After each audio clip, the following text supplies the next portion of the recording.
plus ils vont être omniprésents et en situation de dictature. C'est-à-dire que là, par exemple, pour créer le nouveau Mardi de Mallarmé, hein, avec Michael, ça a été pas un chemin de croix, parce que, enfin, avec légèreté, mais super, super dur. Pour que vous soyez tous là, un peu à discuter, qu'on soit ensemble, ça a été une histoire tout à fait incroyable. Je vais écrire le making-of de cette soirée, parce que c'est vraiment intéressant, les réponses qui m'ont été données. Là, c'est vraiment fabuleux. Le top du top, c'est un monsieur, je ne dirais pas son nom, hein, qui a un rôle important dans la culture à Paris. Il m'a dit, ah, c'est super intéressant, mais il faut déjà qu'on s'occupe des 30% de carbone, parce que, n'est-ce pas, si dans 30 ans il fait 50 degrés, qu'est-ce qu'on va devenir? Et là, moi, ça me bras me tend, parce que je ne pourrais pas attendre 30 ans pour faire de la poésie. Et j'ai envie de lui dire aussi, s'il fait 50 degrés dans 30 ans, ce sera vraiment le bon moment pour n'aura plus que ça à faire. C'est ridicule. Bon, la télé, je ne sais pas si vous avez encore la télé. Et je me souviens d'avoir vu une émission un soir, c'était soit la 6e, un truc comme ça. Il y avait une tablée de gens, moi des acteurs, un truc comme ça. Et ils se retrouvaient pour un repas, et puis ils disaient des trucs. Hein. J'étais parfaitement inepte, des crétineries inouïes. Aucun intérêt. Voilà. Et ça durait quand même 2-3 heures, leur machin. Et je me disais, mais bon, pourquoi on ne ferait pas la même chose, mais avec des trucs intéressants? Peut-être ça peut intéresser. Et je me suis dit, pour un auteur aussi difficile a priori que Mallarmé, est-ce qu'on ne pourrait pas se rassembler et par exemple parler, essayer de dire des trucs un peu intelligents, quoi. Et surtout pas de spécialistes, mais intelligents. Et compétent et savant, quoi. Enfin, savant, c'est pas le bon mot, mais qui sait. Savant au sens de quelqu'un qui a vu. Et ça, est-ce qu'on pourrait pas, par exemple, diffuser ça sur Internet, de sorte à ce que la jeunesse puisse s'y intéresser? Parce que c'est bien beau de dire qu'ils sont cons, les jeunes. D'abord, ils sont pas cons du tout, ils sont très fins et très vifs. Et ensuite, si on leur propose pas, ils sauront jamais. C'est tout ça. J'ai un espoir en me disant, bon, on est dans la creux, hein. On est dans le creux, on est au plus bas. Mais rappelez-vous, dans le temps, il y a des gens qui ne savaient pas lire non plus. Quand vous étiez avant le 19e, avant Jules Ferry, avant tout ça, les gens ne savaient pas lire. Donc aujourd'hui, on est dans un creux de culture. Vraiment. On va peut-être aller encore un peu plus bas. Plutôt civilisationnel, plutôt. Hein? Plutôt civilisationnel. Oui. Plutôt. Mais je pense qu'à un moment donné, c'est ce que je disais à mon ami qui veut monter quelque chose comme ça dans le 16e arrondissement. Justement, enfin, un truc de rencontre. Je crois qu'à un moment donné, on a été tellement loin dans l'exagération qu'à un moment donné, l'humain, ils vont avoir envie de se retrouver comme tu fais. Et je pense que tu es précurseur d'une histoire. Oui, je pense. Ouais. Je me trompe. Tiens. Moi, si on veut, enfin, pas spécialiste en particulier de Mallarmé, mais vraiment pas. Mais je pense qu'on est amené à mentir. Et pas seulement les gens de la télévision. Je pense que c'est très courant dans la vie courante, dans la vie de tous les jours, d'être amené à mentir par rapport à ce qu'on connaît, à ce qu'on ne connaît pas.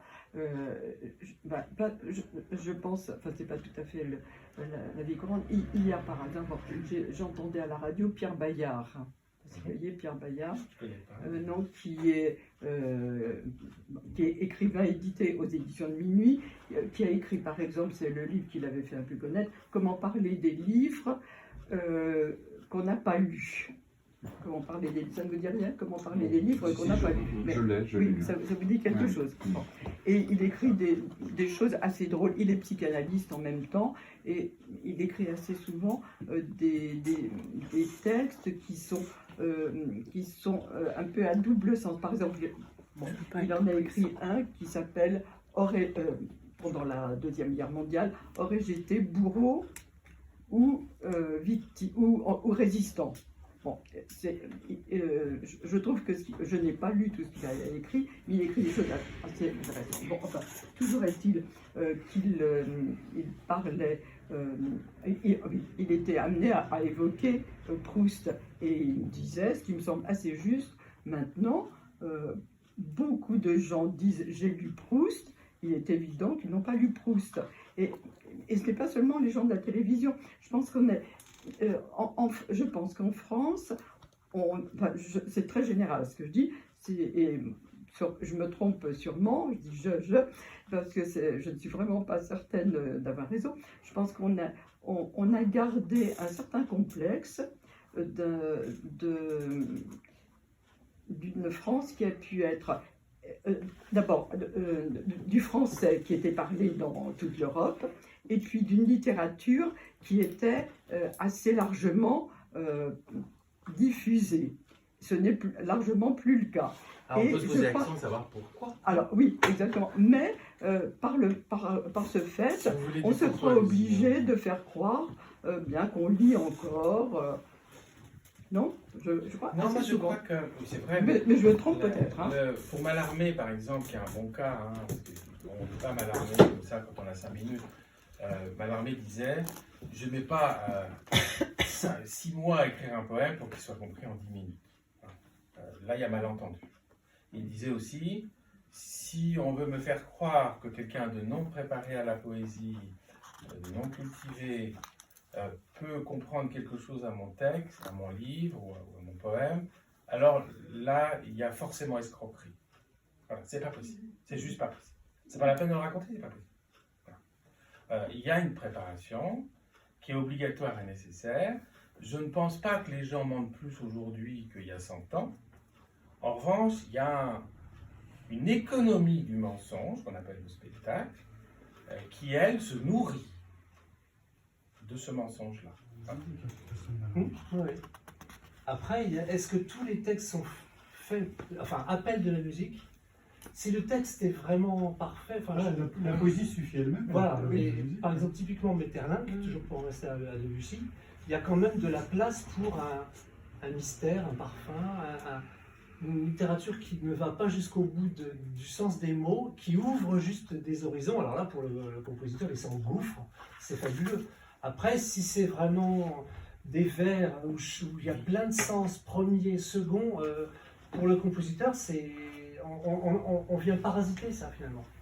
Alors je dis, c'est ce qui me vient à l'esprit, peut-être que ça s'ajuste, hein, je sais C'est pas. aussi donc la difficulté de la poésie de Mallarmé, donc pour vous, Oui. qui a joué. Oui. Parce que pour Ravel, il n'y a qu'un seul poète, c'est Mallarmé. Bah oui. En même temps, l'approche poétique de Ravel et même son approche prosodique, c'est quand même très très très particulier. Et c'est pas du tout. On sent que c'est construit chez Ravel. C'est vraiment une construction intellectuelle, une vision de la musique où ça, j'ai écrit un essai Vous parlez sur du les- poème de Mallarmé en musique ou de la musique de toute sa, La musique en de général. tous les textes, oui, les histoires naturelles, des choses comme ça. J'ai écrit un bouquin sur les rapports de la langue française et de la musique, et donc forcément on évoque le cas de Ravel avec sa prosodie, et on sent bien que c'est un système on sent que c'est très cérébral, très intellectuel, et qu'ensuite ça s'applique à la musique avec une logique qui est très discutable, mais parce que c'est la logique de Ravel. C'est que dans son esprit, c'est comme ça que ça doit être fait. Il a un geste prosodique qui est le geste d'un grand esprit. Il y en a d'autres qui ont un geste pratique, c'est-à-dire non, c'est mieux en bouche. Il joue plutôt comme un énologue va cracher le vin qu'il a goûté. C'est une approche très différente. Donc je sais pas. J'aurais bien aimé d'ailleurs ton livre, j'aurais dû te le dire, on aurait pu le proposer à nos amis. L'archétype de l'excellent livre qui n'a pas forcément de facilité à se faire lire. Pourquoi? Parce qu'il y a une espèce. Là encore, il y a un jeu politique. On ne va pas en parler trop parce qu'on va plutôt parler de Mallarmé. On va oublier, je pense, la politique. On va oublier la politique. Oui, vaut mieux. On va faire un Vaut mieux parce que faut pas me lancer là-dessus. Langue française et musique, mise en danger. C'est chez l'arme à cheveux. Non, mais surtout. Il laissait. J'avais fait un truc et puis j'ai dit qu'il y en avait. J'ai effectivement avoué mon ignorance en matière de Mallarmé. J'ai tapé autour comme si j'avais été très bon aux fléchettes, sauf au milieu. Et je me suis un peu rattrapé. Et j'ai eu, justement, sur le rapport texte et musique, moi, j'ai mis en musique du Yves Sand il y a longtemps, j'ai mis en musique du Bichette et tout ça, que j'ai connu. Mais pour moi, Mallarmé et la musique, c'est évidemment Debussy, mais c'est Boulez, Pierre Boulez. Donc deux personnalités que j'avais. J'ai été lire de deux manières son ouvrage calligraphié très court, il y a 707 mots. Un coup de dé jamais n'abolira le hasard, vous voyez. Alors, je l'ai lu dans le livre de quelqu'un qui a fait une étude sur un code qu'il y aurait dans cet ouvrage. Je l'ai lu en diagonale, j'ai lu tous les mots à la suite et j'ai essayé de trouver un rythme. Il n'y a aucune ponctuation. Et il y a des sens qui s'accrochent dans le sens et tout, je l'ai ressenti comme ça. J'ai entendu une très belle musique avec mon rythme à moi, en lisant les mots qui ont été mis bout à bout. Ensuite, j'ai lu la chose mise en page, hein, dans l'édition Gallimard. Je me suis rappelé ce choc que j'ai eu adolescent d'écouter Pli selon Pli de Kerboulez, qui est une pièce extrêmement lyrique, extrêmement puissante pour soprano et orchestre. Et j'ai compris comment fonctionnait cette musique par non pas le rythme des mots, la mise en page, mais par justement la mise en page de la partition, qui elle aussi est éclatée comme un collage, hein, en bout de comment dire, de partition et tout ça. Alors après, il y a un sujet que j'aimerais bien creuser, c'est que si puisqu'on parle de l'après-midi d'Info, on a une œuvre qui expose le fameux thème à la flûte au début, et qui va revenir, mais chaque fois transformé. Donc c'est cette idée de transformation. Et à la fin, il ne reste plus qu'un squelette, il ne reste plus que l'essentiel de cette mélodie, c'est-à-dire 3 notes, ti, ta, ta, ta, ta, ti, c'est tout. Quelque chose d'extrêmement... alors, on peut faire de la littérature, le ballet, l'histoire, la mise en scène, et là, je me suis mis comme devoir d'aller voir plus profond. Chez Debussy, j'ai aussi compris d'où venaient les termes que j'ignorais, qui étaient un peu désuets pour moi quand j'étais étudiant. Églogue, épigraphe antique, des choses comme ça, et là, grâce à votre invitation et grâce à ce travail, cette rencontre, j'ai des choses que je croyais connaître par cœur, qui s'éclairent sous un nouveau jour. Donc pas besoin pour moi d'oser mettre des rythmes et de la musique sur cette poésie qui en a déjà tellement à l'intérieur d'elle, et que selon l'angle qu'on peut la regarder, j'ai l'impression qu'on pourrait trouver, entendre, imaginer, inventer énormément de choses. Mais là, vous parlez quand même d'un poème un peu particulier. Dans Tout à fait. Général de Mallarmé. Oui. C'est celui sur lequel je suis tombé un peu par hasard. Ceci dit, si on élargit ce que vous dites là, on peut le dire sur toute la poésie aussi. Oui, bien sûr. Oui, bien sûr. D'ailleurs, beaucoup de musiciens n'étaient pas très attirés par mettre la poésie en musique, et les poètes non plus disaient je n'ai pas poésie. Mais vous vous rappelez, Racine avait une actrice fétiche, c'était la Champmeslé. Hein, et elle était inculte et il lui apprenait de bouche à oreille, de vive voix, la métrique. Et Lully s'est inspiré de cette métrique pour rythmer justement, quand on parlait tout à l'heure de Ravel qui imposait quelque part sa prosodie à la poésie, et là on avait Lully qui imposait sa prosodie au texte, mais qui était souvent un peu plus faible évidemment pour l'opéra. Oui, super intéressant. Très très intéressant. Si je peux me permettre, là nous avons en germe de quoi faire un mardi soir particulier consacré à Debussy et Mallarmé, ou Mallarmé la musique. Tout à fait, c'est ce que j'allais dire. Et pour que notre conversation tourne de manière un petit peu, méditée et pensée, il faut qu'on réussisse à se concentrer. Alors c'est super intéressant, bien sûr. Mais maintenant, on va commencer un petit peu ce que j'ai prévu. Alors, ce n'est pas un programme, hein. J'ai appelé ça programme, mais c'est plutôt des indications. C'est pour aller dans un certain sens. D'accord ? Et avec Michael, on a pensé... Alors, je parle un petit peu de Michael quand même, je tiens à vous le présenter. Michael, c'est une exception. Moi, je l'appelle l'archange.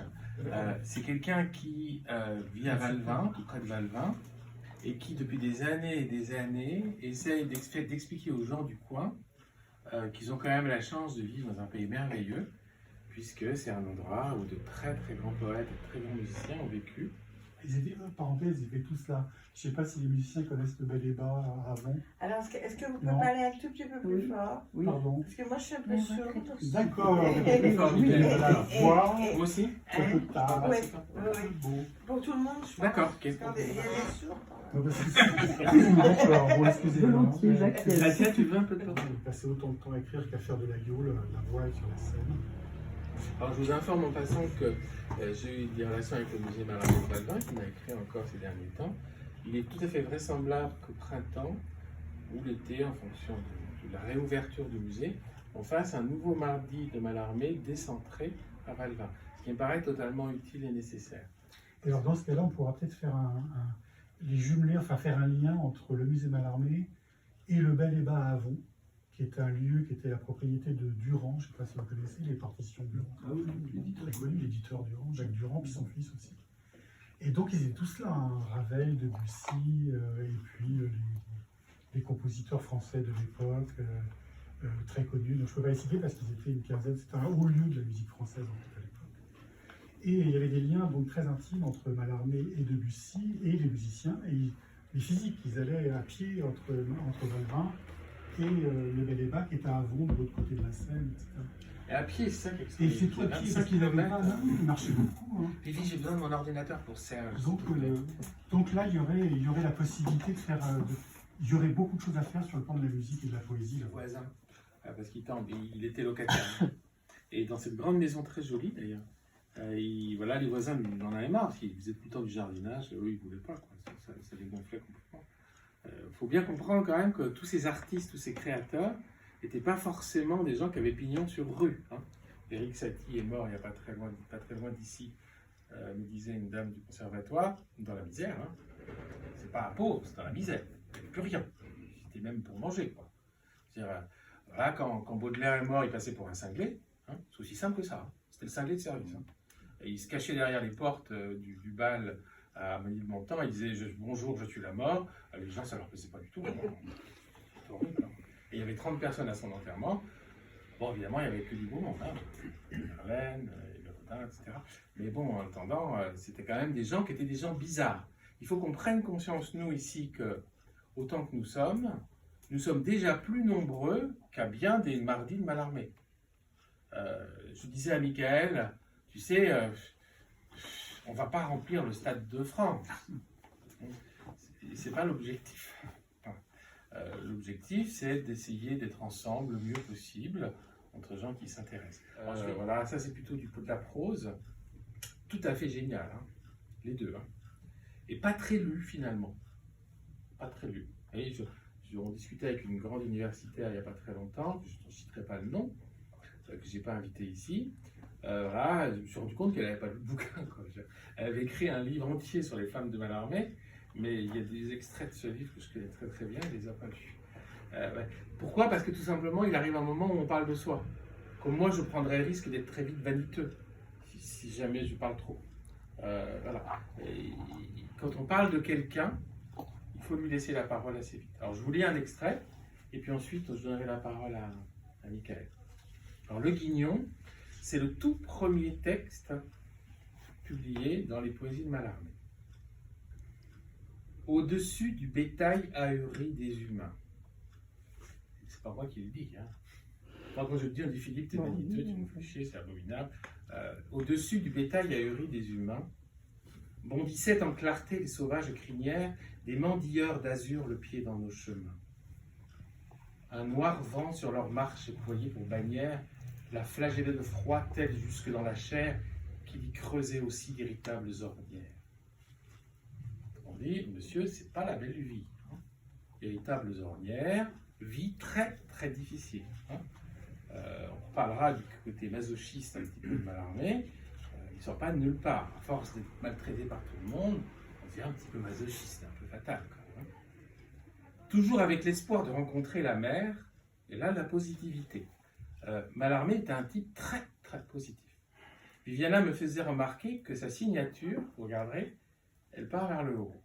Stéphane Mallarmé, je ne sais pas si tu l'as vu. C'est très intéressant, hein, la manière d'écrire. Hein. Écriture un peu ronde, très lisible, fait pour être lu. Alors quand on me dit que Mallarmé n'est pas fait pour être lu, je suis désolé, mais vous n'avez pas lu. Parce que c'est fait pour être lu. Il veut être lu, ce monsieur. Il veut être lu et compris. Et positif, c'est-à-dire, on essaye d'aller vers le haut. Il meurt à un peu plus de 50 ans, en 2 jours, ce qui lui laisse juste le temps de détruire son grand œuvre, qu'il n'a pas fini, en disant, voilà, je peux juste vous dire que ce aurait été très beau. Voilà. Mais Mallarmé n'est pas du tout un suicidaire. Hein. Victorieusement fuit le suicide beau. Hein. On n'est pas chez les suicidaires. Mallarmé se fichait complètement d'être compris, ça n'intéressait pas du tout d'être compris. Compris, non. S'il écrivait bien, c'est parce qu'il avait l'amour de la langue et l'amour des lettres. Ah, je crois quand même que c'est un indice. Hein. Mais il cherchait pas, il savait de toute façon. Sa poésie était difficile d'écrire. Mallarmé était vraiment sur un chemin d'absolu. Il avait une vision très très élevée de la poésie. Et toute sa vie a été voué à cette vision. Donc, il savait pertinemment qu'il ne serait pas compris, ça ne l'intéressait pas du tout. À cette époque-là, ils s'en fichaient un peu. Valérie aussi, c'est pas Valérie le dit. Au moins pour certains, En peut-être. fait, c'est Au moins pour drôle parce quelques-uns, que moi qui peut-être. ne connais Monsieur Fournier. Pardon. Au moins pour quelques-uns, peut-être. De- Il s'intéresse, je pense qu'il aurait aimé que, par exemple, Paul Valéry le comprenne. Ah ben oui, Parce que je crois qu'il a montré. à part le petit Cénacle, ils étaient très très très heureux de se partager, de lire les poèmes. Tout à fait d'accord, mais c'était vraiment déjà un très haut niveau. Absolument. C'était quand même les initiés des initiés. Hein, Valérie, Moi Mallarmé. qui, en fait, étant très inculte dans le domaine, comme je me suis intéressée puisque je venais à cette soirée, j'ai ressenti exactement cette sensation d'absolu, justement dans les silences.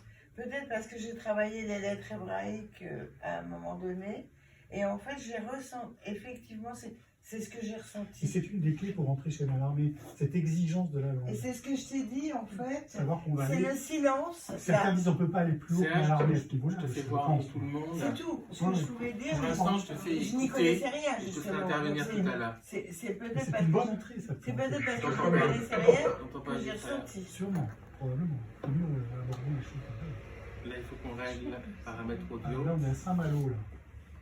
Il a Saint-Malo, Non, La non, Rochelle. il est à La Rochelle. Pardon. Serge est à La Rochelle. Pour l'instant, on parle. Hein. Je vous ferai voir Serge tout à l'heure. Tu me dis quand tu essayes de ton côté d'avoir le son. Là, on t'entend pas. Tu m'entends? Donc, tu as poétique, parce que c'est quand même encore ce qu'il y a de mieux d'écrire de la poésie. Je pense que commencer par le quatrain, c'est une très bonne approche. Et les quatrains adresse de Mallarmé, c'est-à-dire vous pouvez écrire à des amis et écrire à partir de l'adresse, composer un quatrain. Donc vous vous référez, je crois que ça s'appelle Les loisirs de la Les loisirs de la pause, vous trouvez ça sur Internet. Ouais, chouette, Oui, chouette, oui, chouette, oui, chouette. oui, Et on pourrait rétablir une correspondance poétique à partir des quatrains entre nous, pour Et ceux puis, qui veulent écrire. Il a écrit des journaux, il a écrit un journal. Il écrivait sur la mode. Oui, alors C'est la un- dernière c'est mode, intéressant, la ça dernière on mode. voudra en parler le prochain mardi, on va parler des Moi, je éventails pense et que des dernières pour modes. contredire, parce que là maintenant il s'agit de contredire un effet, on ne va pas empêcher, je le dis, hein, là je pense que Nietzsche a raison et c'est sans remède, l'abêtissement général du monde c'est fait, c'est plié.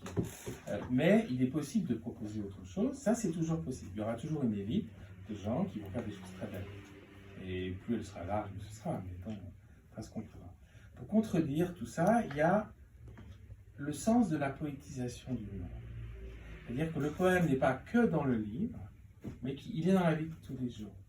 Moi, je suis de plus, peut-être l'âge, hein, mais je suis de plus en plus sensible à la beauté et à la poésie de ce que je vis de tous les jours. Là, un certain nombre de corps arrivent ici, dans cet endroit, plutôt léger, des oiseaux, hein, voilà, la rue Victor Massé, la lumière, beaucoup de positivité. Je sens, je ne sais pas ce que tu en penses, mais il y a énormément de positivité dans la pièce, là. Ah oui, Ah, non, mais c'est dingue. j'aime le lieu de toute façon quand Ah. je suis rentrée. Superbe. Oui. Je veux dire, personne ne se plaint. Bon, il y a une dame, je la vois plus là, mais c'est parce que tout simplement elle n'arrivait pas. Voilà, ça ne veut pas plus. Et comment dire, il y a une charge de positivité Mais extraordinaire. c'est lié à l'âme hein, de la rue Victor Massé parce qu'il faut connaître toute l'histoire du 9e C'est arrondissement mieux à nous et aussi. tout ce qui s'est passé. Moi j'ai adoré la rue Victor Massé grâce à Kessel. La bringue qu'il faisait là, c'était extraordinaire. Dans cette période et tout ça, le chat noir. à Oui, ça côté, laisse des les énergies. Là, c'était boîtes- Frochot, là, c'était les- Frochot aussi. Hein Il y a la cité La rue Frochot. Frochot, les boîtes russes là, extraordinaires. Mais il n'y avait pas Lautrec à la cité Frochot. Hein Il n'y avait pas Lautrec à la cité Frochot. Oui, où il y a le truc des femmes là. Il y a une boîte de femmes. qui Ah, la fait- Nouvelle-Ève. Qui fait coin. Oui, Mhm. enfin, c'était extraordinaire tout ce qui se passait dans ce quartier à la belle époque et après, enfin, au début du 20e. Mais moi, un jour, je me suis pris à regarder toutes les adresses. Il y a une petite boutique qui est toute petite là aussi, rue Victor Massé, qui vend du vin ou je sais pas quoi. Vous l'avez vue celle-là? Non. Ah ben, vous regarderez, ben, c'était un lieu pareil où Ah oui, oui, oui, oui, oui, oui, oui, petite elle est très boutique très de jolie. rien du tout. Elle est très jolie. Et juste à l'angle, après, il y a une chocolaterie très ancienne. Voilà. Et il y avait des trucs fabuleux. Mm. D'ailleurs, c'est pas étonnant que ça s'appelle la Nouvelle Athènes, en fait. Et c'est pour ça ce que tu dis. Les gens laissent leur âme, tu vois, quand ils sont amusés, quand ils sont plus. Et c'est vrai que ce quartier est fabuleux, et surtout cette rue. C'est vrai, il y a une positivité qui est dans la rue, qui est tout à fait remarquable, c'est vrai. Mais il faut y être sensible. Et cette poétisation du monde, elle dépend de nous. C'est-à-dire, elle ne dépend pas seulement des poètes, elle ne dépend pas seulement des livres, elle dépend de notre capacité à le sentir. Et là, c'est vraiment quelque chose de personnel. Hein. Moi, très souvent, je suis en extase. Quoi. C'est incroyable, il y avait une négresse hier splendide, qui avait elle était habillée en mauve et doré, sous une enseigne marquée Perlin Pimpin. Oh, c'était sublime, absolu. J'ai demandé l'autorisation de faire une photo, il n'a pas voulu, c'est pas grave, ça n'a pas d'importance. Mais qu'est-ce que c'était beau! Et des trucs comme ça, il y en a beaucoup à Paris, on a une chance incroyable. Hein. Des gens qui viennent de tous les pays du monde. Bon, il m'est arrivé ici de donner des cours de français à des migrants qui dormaient à la chapelle. C'est d'une poésie prodigieuse. Il y a des gens qui ont traversé les mers, ils arrivent ici avec un courage de fou, ils n'ont rien, ils ne parlent pas la langue. Pour ne pas voir cette poésie-là, il faut être aveugle. Hein. Il faut avoir le temps. Oui, il faut avoir le temps. Et les gens ont l'impression qu'ils n'ont pas le temps. Incroyable. Ils ne prennent pas le temps d'observer. En fait. Et moi, je suis assez d'accord sur, je ne sais pas si c'est de l'inquiétude ou un désarroi, ou je ne sais pas, ou un cri d'alerte, je ne sais pas. Mais en tout cas, aujourd'hui, c'est vrai qu'il y a un vrai problème quant à l'intérêt qu'on peut donner à la littérature et à la poésie, parce que cette génération, moi je suis très préoccupée, je m'intéresse beaucoup à cette jeunesse qui justement ne prend pas le temps de lire tout simplement. Et la littérature, je pense que ça demande du temps. Là, il y a quelque chose. C'est sûr. Est-ce que avec cette sensibilité, on ne peut la développer que si on se donne le temps. Et pour se donner le temps, ma foi, je pense que faut déjà apprendre à reconnaître là où ça donne un chemin, quelque part. Même si on ignore un peu les contours, on ne sait pas où on va, mais il faut apprendre à développer cette audace, cette aventure un peu intime aussi, hein, parce que la lecture est un exercice solitaire. Et donc être seul aussi face à son propre texte. Et derrière ce texte, il se joue beaucoup de choses. Et ça ne m'étonne pas, moi, de voir que les jeunes, même si dans les enseignements, dans les programmes, il y a bien des programmes, des modules, que ce soit à la fac ou au lycée, des programmes de littérature. On lit des œuvres, on donne des textes à étudier, des œuvres et tout. On fait de très belles fiches comme ça, roses de toutes les couleurs. Et puis on a le nom de l'auteur, la biographie, des exemples, c'est parfait. C'est le plan de la présentation. Mais est-ce qu'on a appris à lire? C'est pas de parcourir des pages. Et Ça, c'est ça. Tu vois, par exemple, je l'ai peut-être dit, les grands entretiens du Cairn qui sont faits ici et qui sont diffusés maintenant sur le site, où on parle avec des amis du monde culturel, qui sont choisis parce que je les trouve très intéressants et qui ne passeront jamais à la télévision. Pourquoi? Je ne sais pas. Jamais. Ils n'ont aucune chance de passer sur aucune télévision alors qu'ils sont passionnants. On fait des grands entretiens ici. Et avec Andreas Sima, un écrivain autrichien et acteur, qui nous a envoyé un petit mot gentil tout à l'heure, on a fait un grand entretien sur Goethe. Goethe que j'adore. François, il n'y a rien de meilleur sur YouTube, sur Goethe, que ce qu'on a fait avec Andreas. Il n'y a rien de meilleur. Il y a une émission d'Arte, c'est juste pathétique. C'est pour les gamins, ça dure 5 minutes, 10 minutes. C'est stupide. Je pèse mes mots. Vous pouvez les voir, c'est très facile, on le trouve facilement. C'est stupide. Goethe, c'est sérieux, hein? C'est un très gros morceau de la littérature. Hein? Super intelligent, super cultivé, super sensible, chef-d'œuvre de partout, il y en a au moins 10, c'est merveilleux. Voilà. C'est Hilton qui m'a fait découvrir Goethe, avec les souffrances du jeune Werther, un professeur de clavecin qui parlait à ma fille. Et il n'y a rien. Voilà. Le truc d'Arte, c'est nul. Le truc de France Culture, vous écouterez, ça dure en longueur. On se fait chier. Ça ne donne pas du tout envie de lire le bouquin. Alors que quand Andreas, autrichien de langue qui parle très bien français, parle de Goethe, le sentiment, l'amour, Charlotte est là, il l'aime. Qu'est-ce qu'il faut faire? Comment il va s'en sortir? Elle monte sur un arbre, elle laisse tomber des fruits. Et c'est très, très, très, très, très beau. Magnifique. On est très vite les meilleurs. Oui, mais des plateformes, il y a des écritures qui sont des écritures d'une qualité dramaturgique réelle.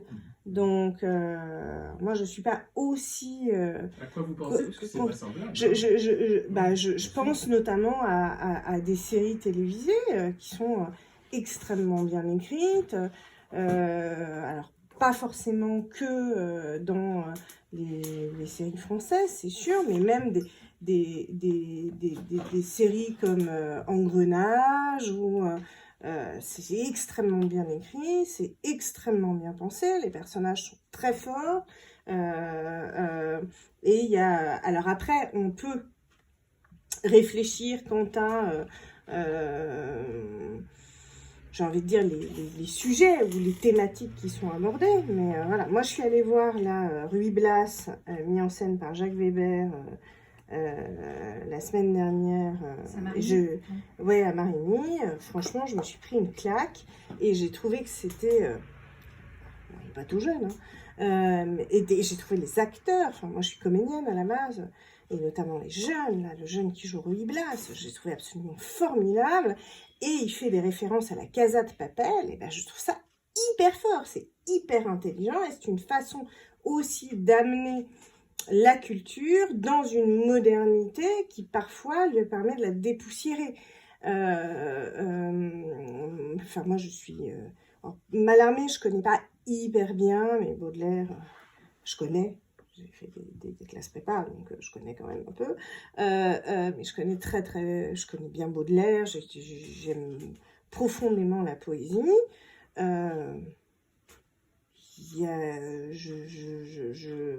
Je trouve qu'il y a... Enfin, moi j'ai un ami, il est poète en entreprise. C'est son boulot. Donc il amène la poésie en entreprise, il vient de la poésie, il vient notamment du slam. Et c'est assez génial, c'est-à-dire qu'en fait, il vient évidemment amener la poésie, ou apporter plutôt la poésie, à un endroit où, en fait, les gens sont... C'est tout sauf poétique. Hein.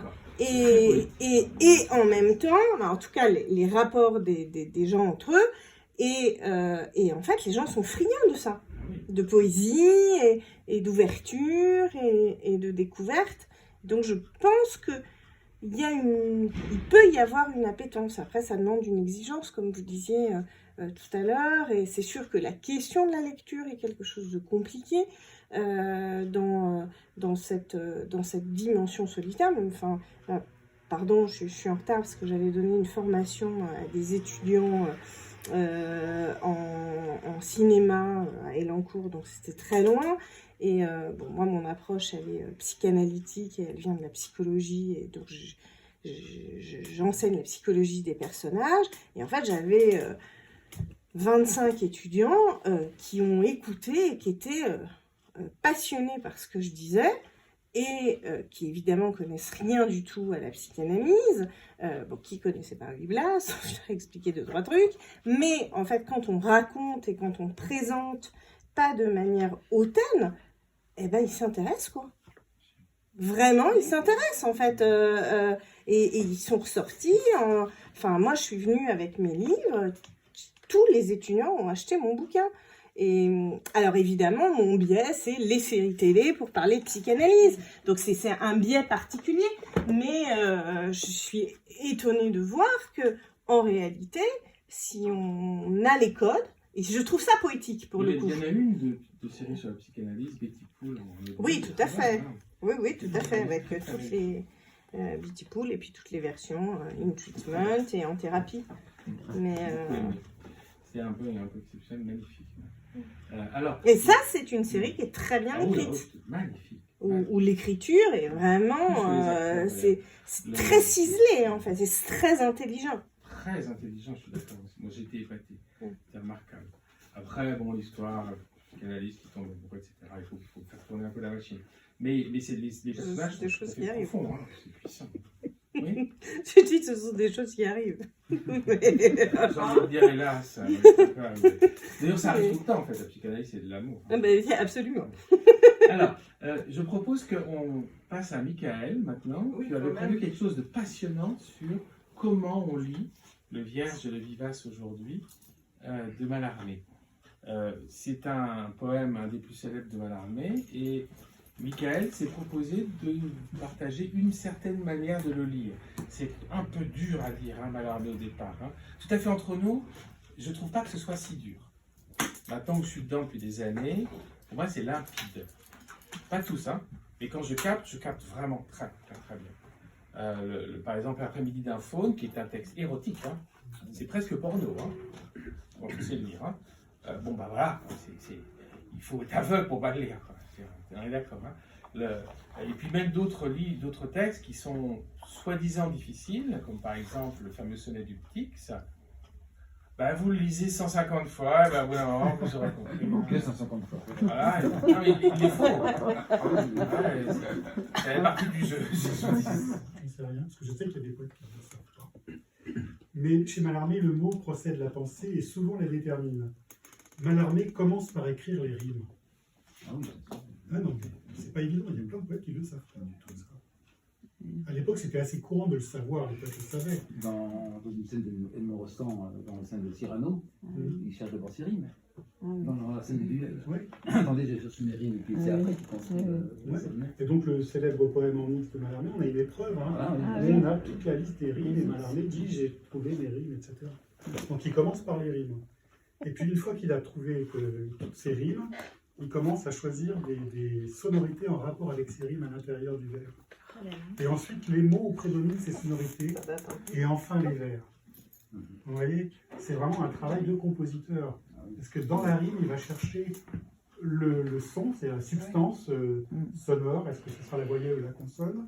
Il va les reprendre pour tisser une chaîne allitérative ou assonantique à l'intérieur du vers. Et le sens, lui, est totalement à chaque fois repoussé. Parce que beaucoup pensent que la rime, c'est une histoire de procédé musical, pour faire revenir le son, etc. Alors qu'en fait, non, la rime va pousser le sens encore plus loin. C'est une bénédiction pour le poète. C'est pour ça que moi je suis revenu après la prose poétique à la rime. Et, classique en fin de compte. Hein. Mais Verlaine disait oh, qui dira les torts de la rime. Mais lui, il en parle d'un bijou fou qui sonne faux sous la lime. C'est ça. Là, je pense qu'il fait une petite erreur. Mais en même temps, le tort de la reine aussi, c'est peut-être justement qu'elle emmène trop loin. En tout cas, c'est la clé. C'est la clé. Et là, chez Mallarmé, c'est clairement... Et vous voyez que la question de la reconnaissance se pose. Parce que qu'est-ce que c'est qu'une rime? C'est la reconnaissance. Moi, je vois des rimes tous les jours dans la rue. Je pense que vous aussi. Il y a des trucs qui sonnent, quoi. C'est très bizarre. Je crois que la vie est poétique. Moi, j'ai toujours dit Dieu est un poète. Oui, non, mais t'as raison. J'aime beaucoup Dieu. Je suis assez Je crois que c'est... je suis vraiment pas du tout antipathique à Dieu. Il me plaît plutôt assez bien. Même si j'y connais rien, je ne l'ai pas vu, il ne m'a pas vu non plus. Mais c'est plutôt un truc qui me plaît bien. Et simplement, je le vois assez poète. Voilà, plus poète que philosophe. Hein? Ouais, vas-y. Non, mais quelqu'un voudrait lire les derniers vous qui disiez une belle voix. Non, moi je ne sens pas capable de lire juste le dernier mot de chaque ce poème. Alors ça, juste le dernier mot. Aujourd'hui, C'est la reconnaissance. voilà. Elle livre, givre, affût, séduit, se délivre, ou vivre, bonne nuit, agonie, nuit, assigne, mépris, signe. Oui, c'est que des rimes en i, si vous voulez vraiment. C'est pour ça qu'on appelle le sonnet aussi en i. Après, ça fait, excusez-moi, parce que je vais perdre dans mes notes avec tout ça. Donc, oui, c'est Peut-être tu pourrais le lire, qu'est-ce que tu en penses? Non, mais c'est bien que quelqu'un le lise. Alors après, le sonnet annexe, il faudrait trouver. ouais, non, après, ce qui sera intéressant, c'est de reprendre le premier vers et de repérer les i à l'intérieur du premier vers. Oui, le vierge, le vivace et le bel aujourd'hui. Le vierge, le vivace et le bel aujourd'hui. Voilà, on a 3 i. pour ça qu'on a parlé de ce sonnet en I. Et tous les vers de ce poème, non seulement le I se retrouve à la règle, mais se retrouve aussi à l'intérieur, comme ce qu'on appelle une chaîne assonantique, c'est-à-dire le I qui se prolonge. Donc un auteur, par exemple, qui pourrait travailler ce texte, pourrait tout à fait le chanter rectotonal en appuyant sur le I. Hein, ça ferait quoi si vous le chantiez rectotonal sur une seule note? Si, justement, c'est amusant. Je suis ravi de déstabiliser un poème. Parce que vous savez que Pierre Boulez, si vous, dans l'œuvre dont je parlais tout à l'heure, le met en musique, mais tout le contraire du recto tono. Oui, tout le contraire. Oui. C'est avec des écarts. C'est aussi un coup de dé, jamais n'abolira le hasard. Tout à fait. Donc, si on le chante. Est-ce que vous pouvez le chanter sur une seule note? Non, c'est ça. Vous pouvez pas le dire sur une seule note? Je ne sais pas ce que ça veut dire. Rectotonal? Oui, j'avais posé la question aussi. Qu'est-ce que ça veut dire? Comme ça, comme quand on fait la lectio dans les C'est comme une litanie. C'est comme une litanie sur une seule note avec peut-être un petit changement à la fin. Donc vous avez quoi là? Vous avez le premier. On peut prendre la première phrase. Le rectotono. Le rectotono. Le vierge, le vivace et le bel aujourd'hui, va-t-il nous déchirer avec un coup d'aile ivre, ce lac dur oublié que hante sous le givre, le transparent glacier des vols qui n'ont pas fui? C'est un petit peu mécanique à mon sens. Oui, j'ai fait ça. Moi qui viens d'aller faire une retraite dans un monastère, c'est exactement ça. Alors, on pourrait. Non, c'est bien. Donc là, ce qui serait intéressant, c'est de faire la même chose, de le reprendre, mais en appuyant davantage sur les i. Comme si vous oubliez tout le texte et qu'on avait juste les i. Et là, je quitte le rectotono là. Si, vous pouvez rester sur cette sur une note, ça va vous aider. Hein. Alors, moins dur peut-être. Oui. Le vierge, le vivace et le bel aujourd'hui, va-t-il nous déchirer avec un coup d'aile ivre, ce lac dur oublié que hante sous le givre, le transparent glacier des vols qui n'ont pas fui? Là, on part. On part, hein. Vous avez entendu le poème commence à vibrer là. Il y a une atmosphère. Oui. Mais vous avez demandé d'appuyer les i et il les a allongés. Oui, attendez, je vais répondre à ça parce que je vais répondre à ça. Ce qu'on appuie finit par rester. Hein, la teneur, la note qui tient, c'est parce qu'on la répète. Mais bon, c'est bien, évidemment, il est musicien, c'est plus facile. Mais je trouve que le poète aurait dû pouvoir le faire. Le poète d'aujourd'hui n'est pas assez musicien, c'est ça. Mais moi, j'ai trouvé une autre musique, bien sûr dans la répétition, mais également dans le rythme. Le vierge, 2, le vivace, 3, et le bel aujourd'hui, 6. Il y a quand même un rythme. Ah oui, mais là, on n'aborde pas la question rythmique. Non, mais c'est vraiment ça. Il y a des virgules, si j'ai bonne mémoire. Il y a le vierge, le vivace et le bel aujourd'hui. Parce qu'en même temps que les i, il y a l'allitération en V. Le vierge, le vivace. Oui, mais on entend tout, là. On était sur la voyelle. On était sur la voyelle. Oui. Là, on est sur les allitérations. Oui, bien sûr. Mais assonance, allitération et rythme. Avant de dire qu'il y a tout, il faut commencer par décomposer. Et après, on relie le tout, bien sûr, parce qu'autrement, on ne peut pas. Donc effectivement, on pourrait après voir les consonnes. Les lèvres. Oui, bon, je vais simplement essayer de noter la dimension musicale qu'on peut trouver dans un poème. Et je vais citer Paul Valéry, d'ailleurs, qui parle de ça. Oui, bien sûr. Il dit, les mots sont pas antinomiques des choses. Paul Valéry a nommé ce sonnet divin à cause de sa pureté, de sa splendeur verbale. Bien sûr. Et verbal, la création ne se fait pas dans la lumière du jour, mais dans le mystère de la nuit, où la pensée se meut plus librement parce que dégagée de toutes les impressions extérieures. Dans le réseau des correspondances malarméennes, ce sonnet est en rapport avec le froid, les nuits d'hiver, la neige, le givre, les glaciers, la blancheur immaculée des cimes. Et on parlait justement des lettres hébraïques. Et en fait, bon, ça je ne pense pas que Mallarmé ait connu l'alphabet runique, mais le I est prononcé chez les Nordiques, is, hein, pour dire la glace. Donc ils représentent la glace par le i. Donc ils ont tous les deux eu la même intuition. Et moi je mets, bon c'est personnel, on voit ici la communion des esprits entre ceux qui entrent en profondeur dans l'expérience du cosmos par le biais du langage. Et ce qui en plus permet d'abolir les frontières culturelles. Parce qu'effectivement, ça pourrait être un hébreu, un sémite, ça pourrait être un nordique. Tous ont compris qu'il y avait un lien entre des énergies cosmiques, des forces du cosmos, qui sont aussi représentées par des dieux dans les traditions, et la voyelle. Chaque dieu a sa voyelle. Ah oui, ça c'est... Et vraiment... Il était chanté. Et dans les voyelles de Rimbaud, à quelle couleur le i était associé? Bah, j'en ai parlé, parce que justement, alors, si c'est la même chose. Vous vous faites revenir un petit peu en arrière, mais nous remarquons que toutes les rimes sont en i. C'est ce que je voulais. C'est juste une approche, une découverte. Hein, parce qu'on peut passer 2 heures, 3 heures, faire 10 ateliers sur ne serait-ce que ce poème, hein, pour justement voir tout, pour rentrer dans la substance même du mot, les chaînes de consonnes, les chaînes de voyelles, etc. Donc, si pour Rimbaud, les couleurs avaient chacune une voyelle, c'est-à-dire A noir, E blanc, I rouge, I rouge, ouais, U vert, O bleu, pour Mallarmé, le I est blanc. Ce qui veut dire aussi que c'est à nous de décider de la couleur. Moi, quand j'ai étudié Rimbaud à l'école, on m'a dit que le i est rouge, mon gars. C'était désarçonné parce que je ne voyais pas du tout ça. Et Thiamble avait écrit tout un livre là-dessus, sur les interprétations différentes dans toute l'Europe. Je ne sais pas, Chantal, si vous avez enseigné Non.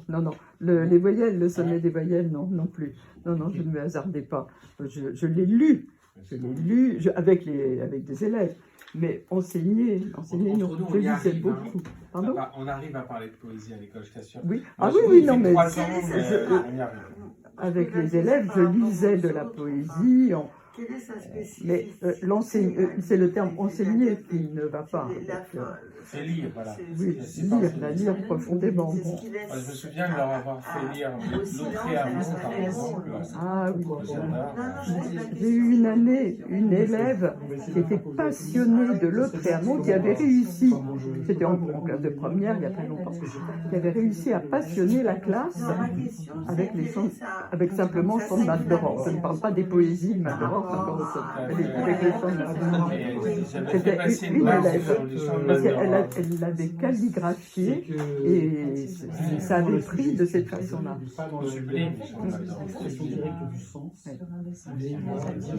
Redécouvert par les Bretons. C'est ça. Ah oui.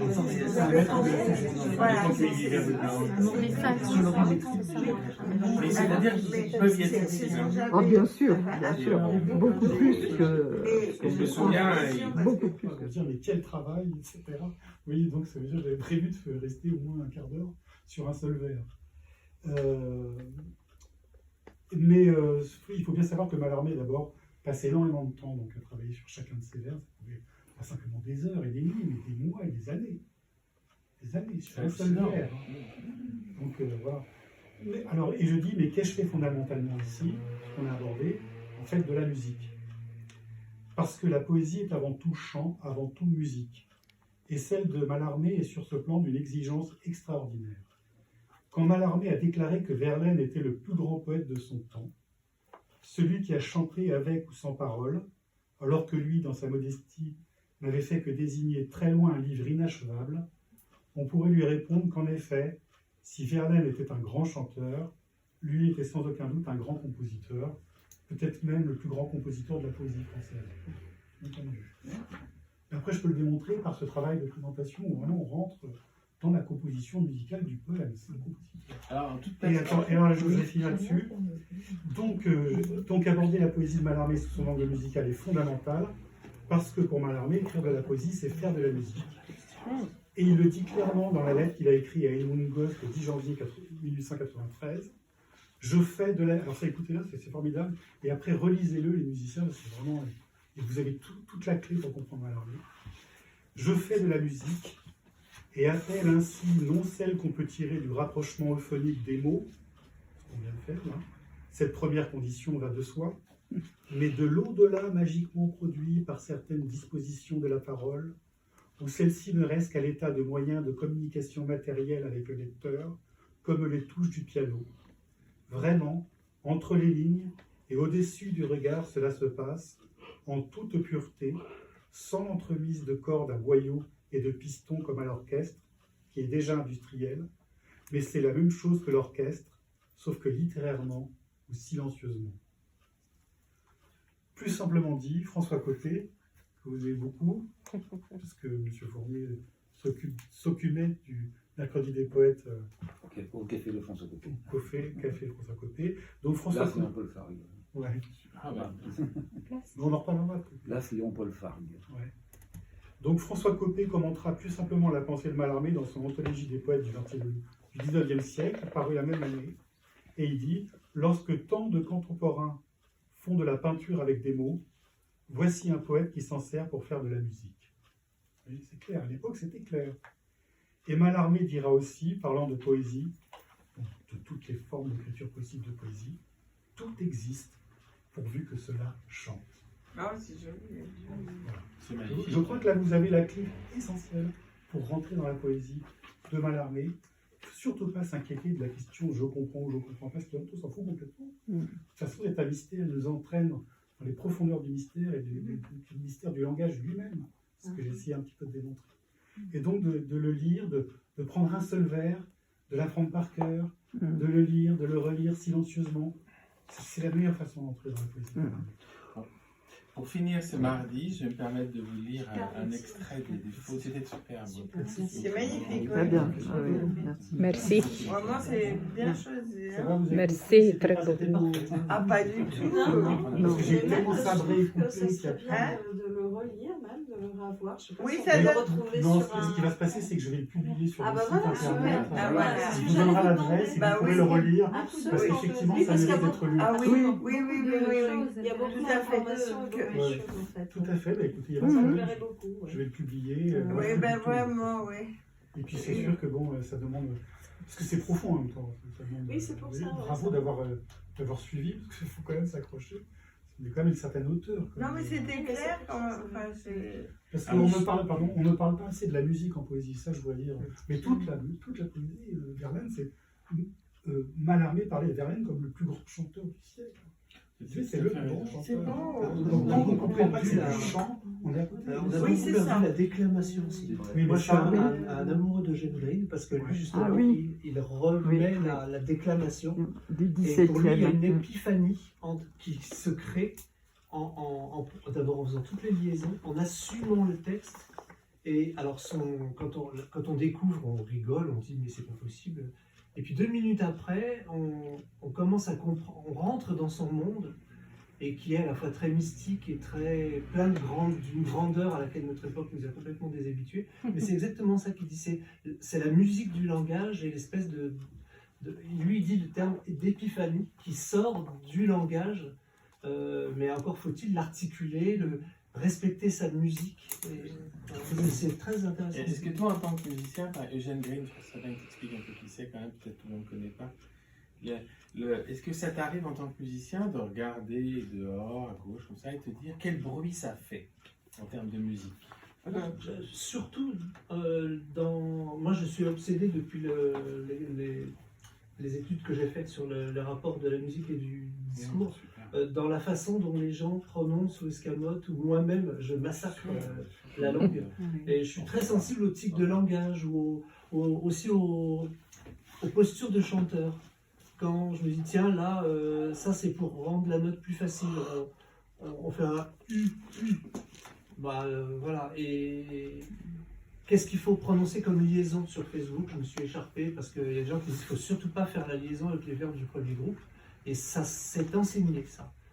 Alors, chanter, alors par exemple, il faudrait que je trouve un exemple simple, mais aimer à perdre la raison. On ne doit pas dire aimer à perdre la raison.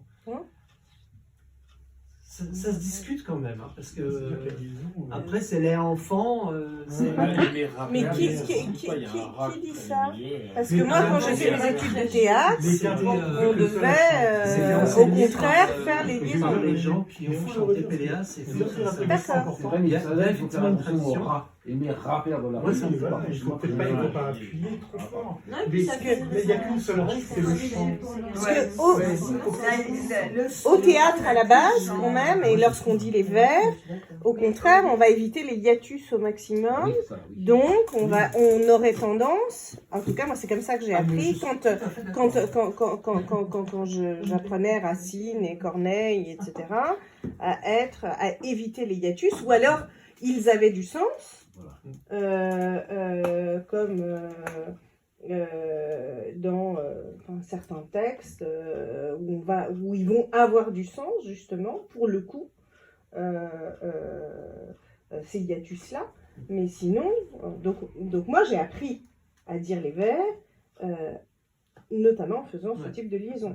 Aimer à perdre la raison. Alors après, on va pas l'appuyer, la liaison. Non, mais je pense que c'est une école du chant où il faut que tout soit... voilà, c'est l'histoire, les chanteurs qui sont tout le temps comme ça, le bouche en cœur pour mouler une espèce de son onctueux.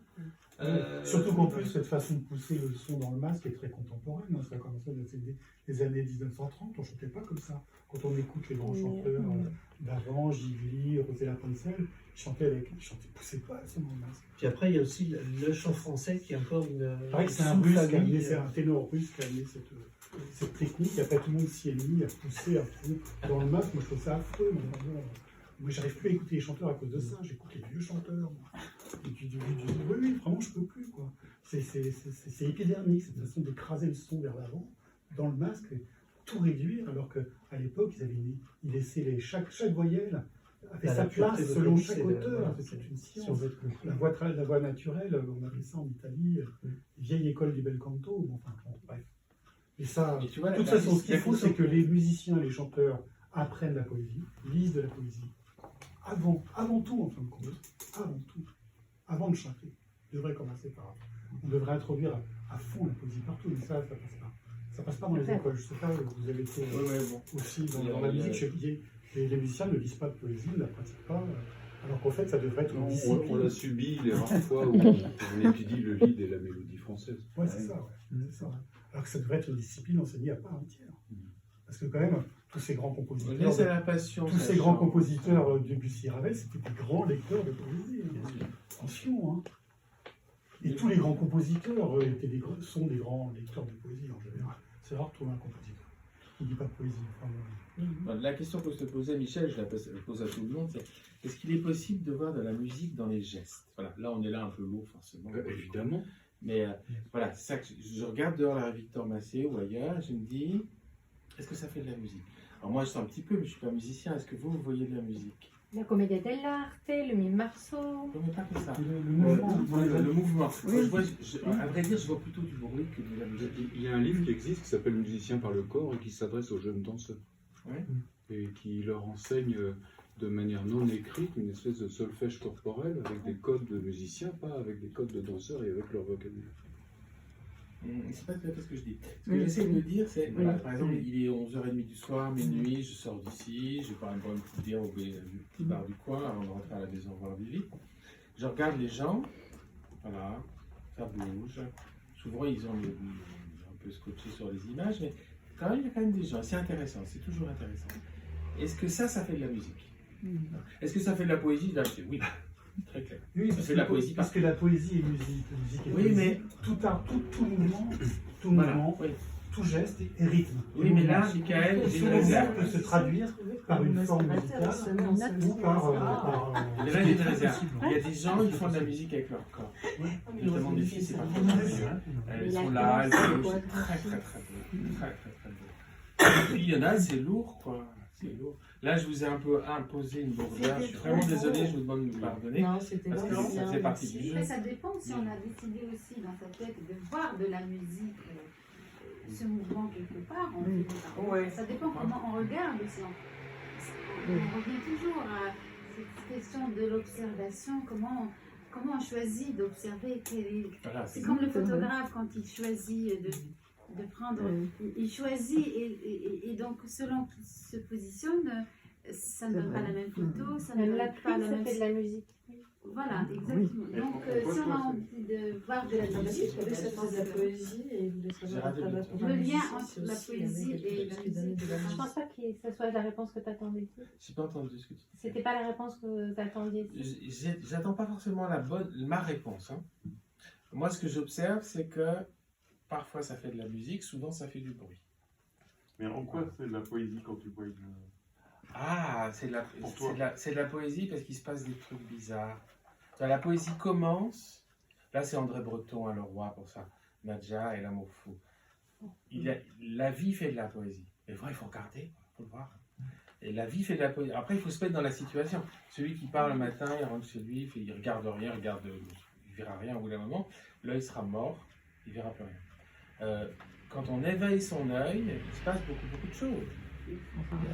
Comme on éveille son C'est oreille. un privilège. Hein. Enfin, moi, je suis un peu sourd. Il faut juste... Attention, c'est un privilège, parce que là, tu es en train de parler de le gars qui prend le métro, enfin, qui fait... Il a pas... Et encore, ça dépend, il y en a qui font de la poésie. Hein. Mais c'est un privilège. Quand même. Parce que tout à l'heure, tu disais on n'a plus le temps de lire, et moi je dirais on n'a même plus le temps de vivre. Et pourquoi moi je faisais le parallèle aussi avec la nuit, c'est que la nuit, le temps s'arrête. Et donc du coup, tu as le temps de rêver. Et dans les rues, moi j'aime beaucoup marcher la nuit, c'est un autre monde. C'est un monde où tu peux être contemplatif, où on peut respirer, quoi. Sinon, c'est une cadence. Moi, puis tu n'as pas la montre aussi. C'est pour ça que le poète dit le jour c'est la nuit en fait. Oui. Je pense que la pire erreur c'est l'heure, c'est la montre. On devrait se fier à la nature. Comme temps. Bon, je termine avec un extrait du Faune, le début, ce sera bon pour aujourd'hui si vous le permettez. Le début du plus célèbre de tous les poèmes de Mallarmé, l'après-midi d'un Faune, histoire d'un faune, quoi. Il se réveille, c'est l'après-midi. Ces nymphes, je les veux perpétuer, si clairs, leur incarnat léger qu'ils voltigent dans l'air, assoupi de sommeil de vue. Aimais-je un rêve? Mon doute, amas de doute ancien, s'achève. En main rabot subtil, qui demeurait les vrais, bois même prouver l'as que bien seul je m'offrais, pour triomphe la faute idéale des roses. Voilà, je vous remercie beaucoup. J'espère que je vous proposerai un nouveau mardi. L'idée c'est de se réunir de temps en temps pour bavarder de poésie. Voilà. C'est tout simple. Aussi en fonction des présents, des gens qui viennent de construire des mardis. Ah bah là il a été différent de ce qu'on avait imaginé. On a bien fait de ce qu'on avait imaginé. C'est vous qui l'avez fait. Oui, oui.